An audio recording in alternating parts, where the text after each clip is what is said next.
Well, good day to you. My name is Scott, and about 5 months ago, I bought this 2013 Toyota Sienna to live out of full-time, and that's been going pretty well, but of course it's needed some work to get it livable and functional, and today I thought I would tackle another project that I think kind of needs to be done because it is along the lines of safety.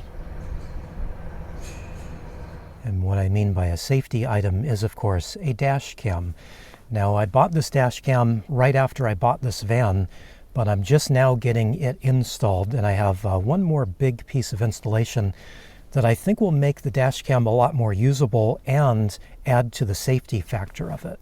And before we get to finishing off the install, let me show you the camera that I chose. This is from a company called Rove, and it's their R2-4K dual model. This is a fairly basic dash cam, although it does have two cameras. So there's one that is front facing, and then it does have a second rear facing camera as well. A lot of the companies that produce these dash cams run a bit fast and loose with the specifications on the cameras themselves. So this camera, for instance, they label as a 4K camera, but it only delivers 4K quality if you're using just the front-facing camera. If you have it set up like I do, where it's recording both the front view and the rear camera as well, that cuts the quality down. So I think it's recording about 2K on the front camera and 1080p on the rear camera. And that was something that I decided to go with just because this camera was a little bit cheaper than some of the other options. It seems like some of the true 4K quality cameras are up in the $200 to $400 range, and I just didn't want to spend that much. Now, I am happy with the quality of this camera. It's working out just fine for me. But about a month after I bought it, I did watch a video from a channel that I really like on YouTube here that does very in-depth reviews. And they tested dash cams, a number of dash cams, and this dash cam happened to be one in the test, and it didn't fare very well amongst all the others that they were reviewing. So it's probably not the best dash cam, but I mean, again, I bought it more for the price and for a couple of the features that this had over some of the others. Now, one thing I would just like to make clear here, this is not a sponsored product, and this is not a product review. Now, I realize that I've done that in the past, but it's been a while since I've done any sponsored products or product reviews, and it's not something that I anticipate on ever doing again. So I realize it could be a little bit confusing here, but I just want to point that out, that this is a product that I bought with my own money. Funny thing is, while I was doing some research trying to decide what dash cam to buy, I was still getting emails from companies trying to offer me dash cams, and I did kind of think about taking one of those, but I did make a commitment to say that I'm not going to do that kind of video anymore. So this is not a sponsored video. I'm not in the business of selling other people's products. I just don't really want to do that anymore. I should point out, though, if you want to do a little bit of research into dash cams, that other video that I mentioned is from a YouTube channel called Project Farm. They make really great videos, and I think that video on dash cams was very good. So if you're looking to do your own research, Project Farm is probably the way to go. And probably if you watch that video, you'd probably be like me and say, this is not really the dash cam to buy, but it does kind of fit the bill for what I need. The one thing that I do need to finish off is the power option for it, because right now I'm running it on a little power adapter here off the 12-volt socket, and I want to switch this for a couple of different reasons. So most dash cams these days sell an optional extra fuse tap to provide power from the vehicle's fuse panel, and they're a little bit expensive. They're a little complicated to install, and so for that reason I've decided that I don't want to go that route. I have a much simpler way of getting power to my dash cam, and that is, of course, my solar panels. So I'm going to take a tap and run it from my house battery that is powered by my solar panels and run that up to the dash cam. That'll free up the 12-volt socket up front, and it'll also provide my dash cam with power 24 hours a day. Okay, I've got my tools out and I have the power tap I'm going to install. This power tap is marketed to motorcycles, and it's a way for a motorcycle to add a way to charge a phone easily. So one end of this would go directly to the motorcycle battery, and then on the other end has this little tap that has both a USB and USB-C outlets on the end. It also has a little on-off switch, and it actually has a digital multimeter readout, so you could kind of monitor your battery that way. I actually covered that up with a piece of tape because it wasn't something I needed. I used this for a while. I had bought it a while back and used it for a while to charge my phone. It just didn't work out very well for me in the long run because it's really only for low power options. It charged my phone just fine, but it didn't like to charge my iPad, and so I ended up not using this and put it away. It went with a more expensive power tap that provides quite a bit more power output, and I was intending to give this away to somebody that could use it, but I didn't realize that was going to be me. So that's very nice of me to give me a nice gift, and I shall put it to good use now. This is going to be a pretty easy job. I just need to move a few things to get to my power panel. Got a number of things here in the way. This is my old backup power supply. This thing has been great, but I don't really use it all that much anymore. And because it's such a big beast of a battery, I'm actually considering getting rid of it and downsizing. So to make this as easy as possible, I'm going to get power from my fuse panel here. I've got a few open circuits. Oh, except I've left fuses in where there are no circuits. Do as I say, not as I do, I guess, with that, right? The one thing I'm going to need to do is extend the power cable on this power tap. I've got to reach all the way up to basically the front seat. So I do have some extra wire here. This is marine grade wire. I bought this on Amazon too for lighting and things. So this would be perfectly fine for this to extend this out. And I just need to get my tape measure and see how much of this I need. I don't want to waste this. This is awfully expensive stuff. Even on Amazon, this is awfully expensive stuff, but it's really good quality. That's one of the things that I've learned from this van build, and that I changed with this van build from my last one. That my last van, I had bought wire and connectors and things from Home Depot and Walmart, and the Walmart stuff didn't last very long. The Home Depot stuff lasted a little bit longer, but the stuff that works the best is marine grade stuff. So if you can buy some marine grade stuff and afford it, it will last quite a long time. I do live up here in the Pacific Northwest, so it's always kind of damp out. We don't ever really get freezing temperatures in the places that I stay ever, so just year round it's just always kind of damp, and that leads to a lot of wire corrosion. So that's one of the things that I don't skimp on anymore. I don't kind of cheap out on, although I did sort of cheap out on this by buying it from Amazon and not maybe a more reputable supplier, but this stuff has ended up being really good. Don't really remember the name of this. I just took a chance and bought some of the stuff that had good reviews, and it's been really decent.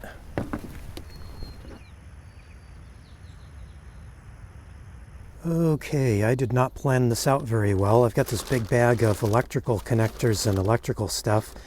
But I don't have the right size butt connectors to put the two wires together. So hopefully I can make these work. Let's see. Now, this isn't perfect, but sometimes you just got to do what you got to do, as long as it holds well enough. This is a pretty low amperage powering, so I'm not too worried about this, but it's not perfect, it's not ideal, but I don't live in a perfect or ideal situation, do I? So sometimes this is as good as it gets. Now to finish these off, I've got some heat shrink tubing to cover up the butt connectors, but I can't find my lighter, so my stove is going to have to do.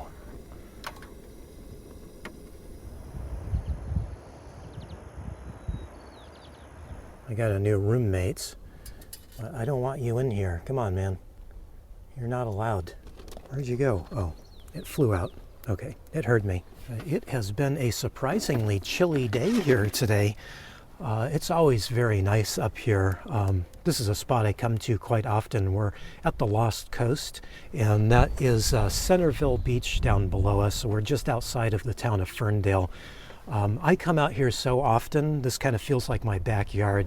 If I ever want a day to just chill out and enjoy nature, this is a spot I come out to. Or if I'm trying to avoid heat, not that it gets very hot at all around here, but it's always a little bit cooler here because we're right near the Pacific Ocean. But just one of my favorite spots. One of my favorite spots ever. Okay, now I'm gonna feed this through and get this set in place, and then I can attach this side to the fuse panel and get power going on. We're almost done here.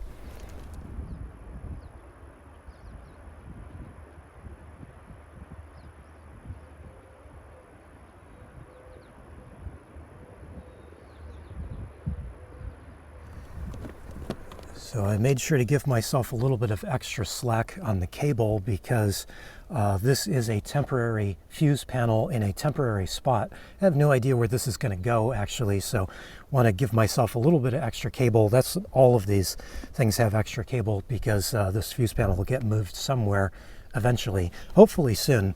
And it'll probably come as no surprise to you that I didn't have the correct size ring terminals for this wire size either. But you know what?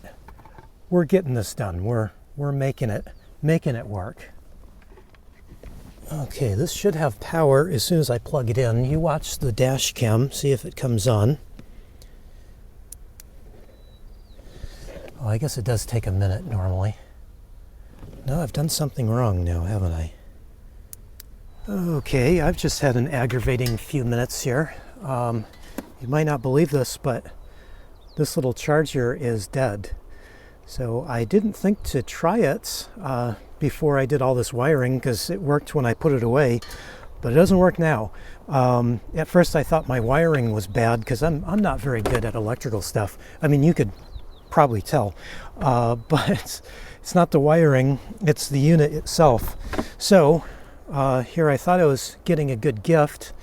This is just garbage. The good thing here is I don't have to send myself a thank you card, so at least I get out of doing that.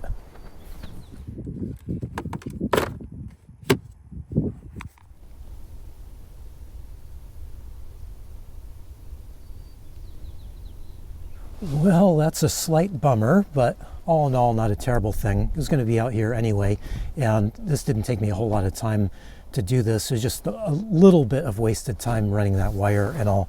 I guess what this means is I'm going to have to order that expensive tap, or I could maybe find another little cheap charger like I had here. If I can find a better quality one, maybe I'll go that route and save some money. So just got to order some parts before I can finish this off. Good thing is though, I do have the rest of the dash cam working, so when the engine is on, then it does work quite well, and I do like having it. One of the things I don't like about this Toyota is the infotainment center.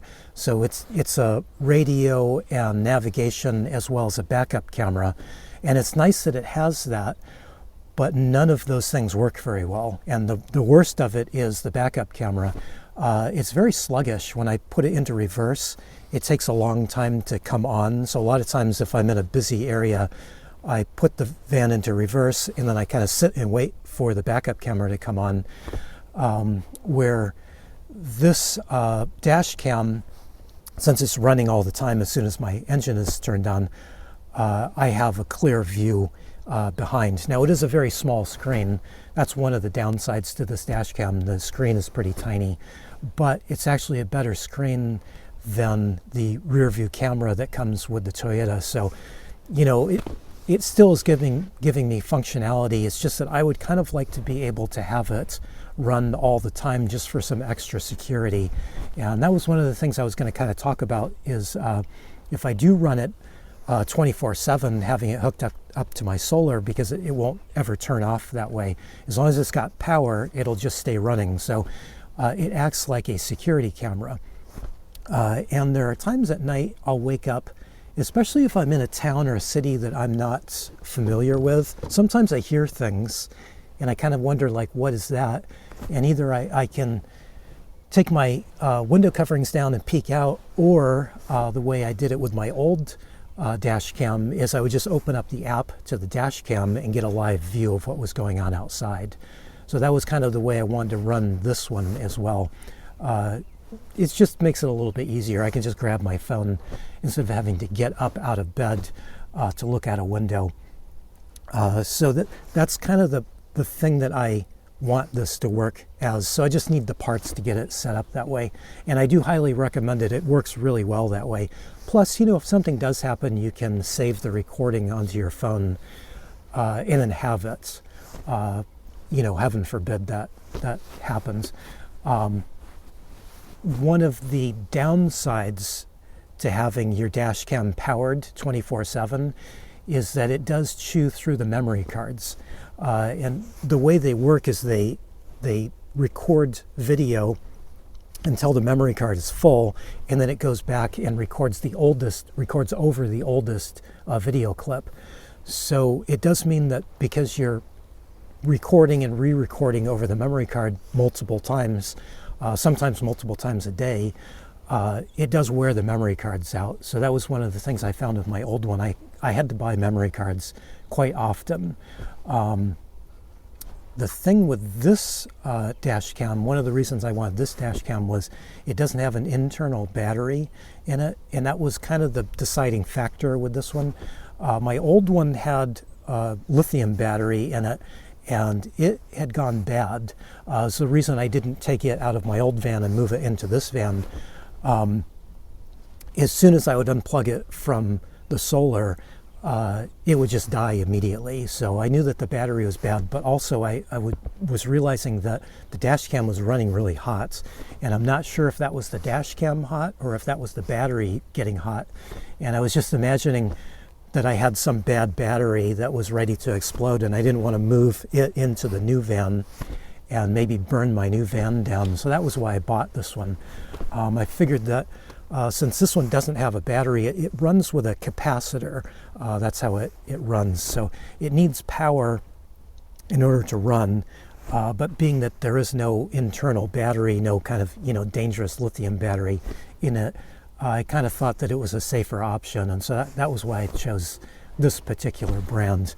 It's funny, my old dash cam was a Rove, and that was part of the reason that I was looking at this one, but it wasn't until I got this one in and I was looking at the packaging and stuff, and I realized, hey, wait a minute, this is a different brand.